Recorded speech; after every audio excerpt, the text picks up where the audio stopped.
I'm making this video because it's been bothering me to see how we treat young people today. There's nothing normal about how we do things today. What we do to young people keeps them from growing up. Now, we already know about helicopter parents that shield kids from doing things that'll help them grow up. But teens are also taking longer to reach independence or achieve milestones like dating or working part-time. And young adults are taking longer to get into a career or buy a home or marry or have children. In fact, adulting is part of the lexicon now. Part of the problem might be that more young people go to college than in the past, and this might seem like a good thing, but college is not real life. And so time spent in college is time that people are sheltered from the real world. So contrast our situation today with young people in the past. Thomas Edison, at the age of 13, had built a business selling groceries and newspapers. It made, on net, about $50 a week, which is the equivalent of an $80,000 annual salary today. Not too bad for a 13-year-old. Thomas Jefferson managed a farm with hundreds of employees by the age of 14. Benjamin Franklin was working full-time by the age of 12. George Washington was the official surveyor for his county in Virginia when he was 16. And Mary Shelley started writing her book Frankenstein at 18 and published it when she was 20. Young people in the past weren't inherently superior to young people today. It's just that today we're keeping them in arrested development. There's a fascinating book called The Case Against Adolescence, where you'll find all kinds of data showing things like reasoning capability or raw intelligence by age. It shows that these actually peak somewhere in the teen years. Now, I'm not saying that we should treat teenagers just like we do adults in every facet of life. They don't generally have much wisdom or experience, and they're still going through developmental changes. So I'm not arguing to loosen age of consent laws or things like that. But I'm saying that younger people do have more raw brain power, and we're wasting raw human potential by cutting them off from the real world by artificially extending childhood. It's historically unprecedented what we do to young people. We send our children over to these things we call schools, where we turn them over to strangers for about 13 years. There, they spend inordinate amounts of time having to learn all kinds of disconnected facts that they need to remember long enough to regurgitate on exams. Most of the exams have nothing to do with the most important skills that are needed for navigating the real world, like getting a job or knowing how to manage money or date. Some of the skills are related to those things, like reading and writing and math, but public schools have actually been terrible at teaching these things to kids. There are some schools that are so bad that someone could actually graduate and get into college while being illiterate. Alicia Ortiz is 19 years old, and she can't read or write. She graduated from Hartford Public High School and was accepted to UConn, but she says the system failed her. She was put in a special education program, but now alleges in a new lawsuit that Hartford Public Schools didn't give her the resources she needed. According to the student's sixth grade, evaluations showed her reading at a, quote, kindergarten or first grade level. Or see this. This was a recent article in The Atlantic about how people were getting into Ivy League schools who never even finished a whole book. Children are warehoused with only kids of their own age, which is totally unnatural. For all of our evolutionary history, we would have had different age groups mixing and learning from each other. But we've created artificial environments for children for 13 years of their lives where they can indulge in just being immature. Schools also often have arbitrary rules like having to walk on certain sides of the hallway or not being allowed to hang out in large groups during free time, or no loitering, no hanging out after the bell rings. You have to ask for permission to go to the bathroom. For the most part, you don't have much of a say in what you learn. You have to learn and regurgitate things on the exams, even though everyone knows you can forget it immediately after the exam, and it has nothing to do with your life and never will.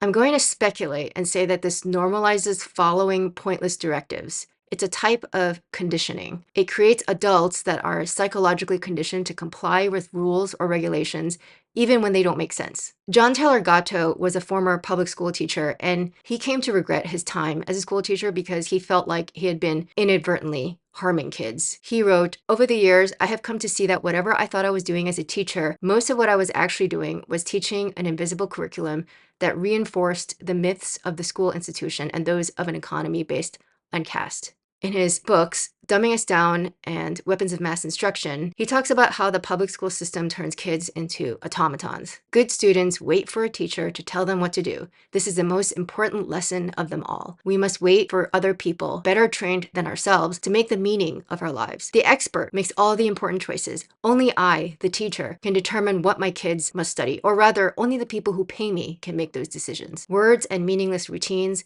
insulate people from life itself, blind them to what is happening around them, and dead in the moral faculties. John Taylor Gatto calls these people well-schooled people. Well-schooled people are trained to obey strangers' commands. They have faith in strangers who are certified by the system, like large bureaucratic organizations. They have difficulty figuring things out that are outside of the usual lanes. Again, this is different from how things used to be. The public school system is a fairly new phenomenon. It was something that only happened in the 20th century, and the Department of Education is very recent. It started in 1980. But Socrates didn't go through this system. Neither did Plato or Aristotle or Sir Isaac Newton or Leonardo da Vinci, Immanuel Kant, Nikola Tesla, Shakespeare, Einstein, Dostoevsky, John Locke, Mark Twain, Thomas Edison, Benjamin Franklin. None of these people were taught by a teacher that had to obtain a teaching credential at an accredited or officially approved state or private school. They didn't take the SATs or any other standardized exams. Some of them didn't even have much formal education at all. Apparently, Thomas Edison only attended school for a few months. Most of what he learned was through reading on his own. Benjamin Franklin ended his formal education when he was 10. Mark Twain left school after the 5th grade to become a printer's apprentice. The Wright brothers dropped out of school. We could go on. Now, what about colleges? Like I said earlier,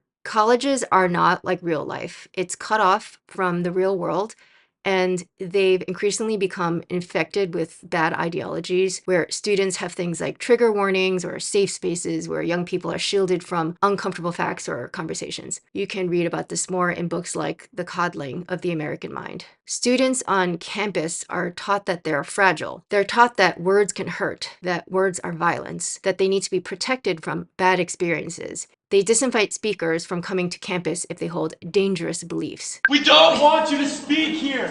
Your words are violence. They are threats. You cannot be speaking. This enables emotional fragility, and it's no wonder that there's a mental health crisis among young people today.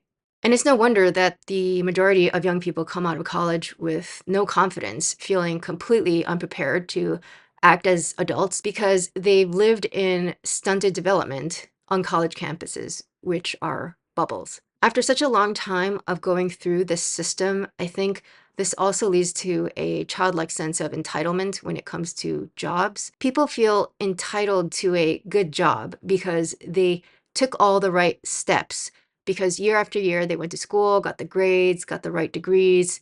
So as long as they did the correct things, they moved on to the next level. So you think that it's going to be the same after school is over. But the real world doesn't work like that. It's not a circus where someone is rewarding you because you did all the right things and played by the rules. Now, I get it. I understand bitterness on some level. I'm not saying that young people fresh out of college don't have anything to complain about, because I do think they've been screwed over in many ways. It's not just their fault. And some of the milestones of adulthood are hard through no fault of their own. But no one is owed a job. You get a job when someone wants to give you money for something you have to offer. And that brings me to adults. I'm going to make the argument that adults today are also being infantilized. In the mid-1800s, Tocqueville wrote his observations of America at the time in his book, Democracy in America. He wrote about how the nation was full of self-starters. The overwhelming majority of Americans were self-employed. This was the case for most of our history. Most people didn't work for anybody. They were essentially small business owners. They were farmers or tradesmen, etc. These were people that had been reared from childhood to be self-reliant and resourceful. He wrote that in America, there was, strictly speaking, no adolescence.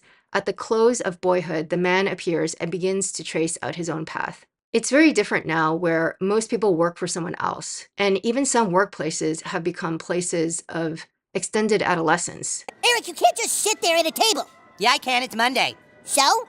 So haven't you heard of Bare Minimum Mondays? It's a thing that young people have created because we care about our mental health. I don't care if it's bare minimum Mondays. Eric, you don't need to come... Break time! I wasn't feeling the best, so I decided to work from home. Butters, what's going on? Eric says he's going to work from home. How can he work from home? This is an ice cream shop. Yeah, no, cause see, I'm actually taking a mental health day. Yeah, young people can just ask for a mental health day and employers can't deny them. It's my mental health day. Eric, you need to come here right now or we're both gonna get fired. Okay, I guess so. But don't forget that tomorrow is Take It Easy Tuesdays. The messaging that's geared towards adults is often just infantilizing. During the COVID era, for example, we saw stuff like this. We were told to trust the experts, and we're constantly told, even in adult places like workplaces, that we need to do something about hate speech or that we should censor misinformation. We need to be shielded from misinformation because we can't be trusted to make our own decisions to determine whether something's true or not. It's infantilizing. But all that factory schooling, I think that's why we have so many adults now that are just so standardized. They're dependent on the experts to tell them what to do or how to think. All that schooling made us more reliant on the state and less resourceful and less self-reliant. Now, I don't know if this trend is related to this or not, but I came across this. It's about how many of the readers of young adult fiction or YA, are actually adults. Research commissioned by publisher HarperCollins suggests that a growing number of adult readers have been reading YA fiction since 2019. According to the report, 74% of YA readers were adults, and 28% were over the age of 28. The research suggests this is due to behavioral changes described as emerging adulthood, young people growing up more slowly and delaying adult life. The feelings of instability and in-betweenness this can cause has led to young adults seeking solace in young adult fiction. And for some, these books remain a source of comfort as they grow older. Now, maybe these people who read young adult books are also reading Shakespeare or Paradise Lost, in which case, who cares? But I'm gonna take a wild guess that that's not the case. So if YA fiction is replacing adult fiction for these people, I don't think that's a good sign. So is there anything that we can do about this? Now, I think that the entire school system needs to change, or that more people should opt out of that whole factory schooling system, but there's too much to say about this, and it's been covered in other places, so I won't go there here. But we can talk about some other things that we can do. There's a section in this book by Heather Hying and Brett Weinstein on childhood, and they suggest that having rites of passage can be a positive thing because they clearly demarcate the start of adulthood. And this at least sets some expectations on young people. They also talk about how kids should take manageable risks during their lives to grow into adulthood. And children should be given enough space to make their own decisions and sometimes make mistakes while still being protected from real danger. Now, this might piss some people off, but I also think we should get rid of some of the restrictions that are in place that prevent young people from working because it's stealing from their future. Some states are just way too restrictive. Now, I'm not saying we shouldn't have ways to prevent things like abuses or exploitation, but right now, just as an example, in New York, if you are a 13-year-old who wants to pick berries on a farm, you need to have a farm work permit and you can't work more than 4 hours per day.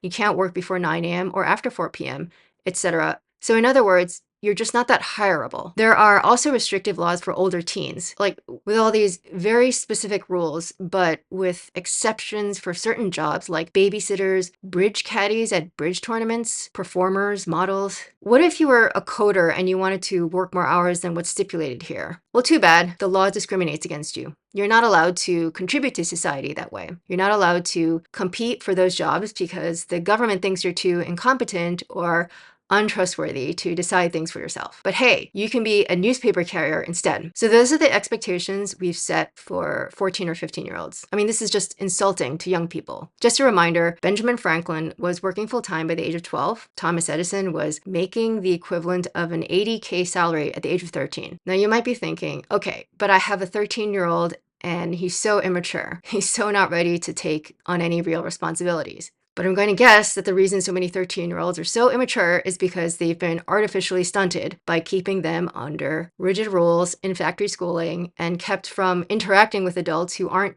teachers or babysitters. Just to drive home this point about how culture can stunt young people, I saw how they did this in South Korea. Now, I was born and raised in the US, but I had cousins in Korea and would hear about how things were done there. This is South Korea. And as bad as things are here, By many measures, Korea was worse because they kept young people even more sheltered for much longer. Over there, they put so much emphasis on getting good grades that teens didn't have time to do much else but study. They didn't have much time to date or just have free time to explore hobbies. And I would see people who were college-aged there who had the mentality and maturity of teenagers here. Like it was normal to never have been on a date with someone one-on-one or gone traveling by yourself, things like that. Now, the Koreans, they probably have better literacy and math skills than people of the same age here, but they're much more sheltered and kid-like. Also, I've often wondered, like, what's with all those little Hello Kitty and other cartoony things that East Asians like even when they're 40 years old, those dangly things that they have on their phones. I mean, I guess that's fine. Anyway, all this is to say that I think a lot of these rules that limit the freedom and ability to work aren't helping young people. In the book I mentioned earlier, The Case Against Adolescence, they go into the history of how child labor laws came into place. A lot of the people who pushed for those laws were from the labor unions, and they had ulterior motives. They didn't want younger people in the workforce because it would drive wages down. So those laws weren't just about protecting young people. If we zoom out, I think people more generally, and this doesn't just apply to children, I think we have this epidemic of safetyism and being too comfortable. We're very comfortable in our society, and that's great in many ways, but you also have to push past discomfort sometimes to grow up or get stronger, because there's a difference between what's comfortable and what's good for you. Sometimes what's good for you is uncomfortable. We know this when it comes to working out. We need to feel some discomfort sometimes to get stronger, but this applies to intellectual and emotional growth as well. For a teenager, this might mean taking on a job or apprenticeship or just having more meaningful responsibilities. For older people, it might look like hearing viewpoints that challenge you or make you uncomfortable. But the main takeaway is that we should remember that young people today are no different on some inherent or biological level than young people in the past, when they were working full-time jobs at the age of 14 and writing novels by the age of 18. They're much more capable than we give them credit for. This video is part of a series of videos that I call the Red Pill series, where I attempt to overthrow some of what I call the mythologies of modernity. The first video in this series is about conspiracy theories. I'll link to that below. There are monetization limits on that video, by the way, because of adult-themed or controversial content. Anyway, this is a list of some of the videos in the works for the future within this series. If you want to stay tuned for more content like this, you can subscribe to the channel. And if you'd like to support this work, see the description below. Thanks for watching.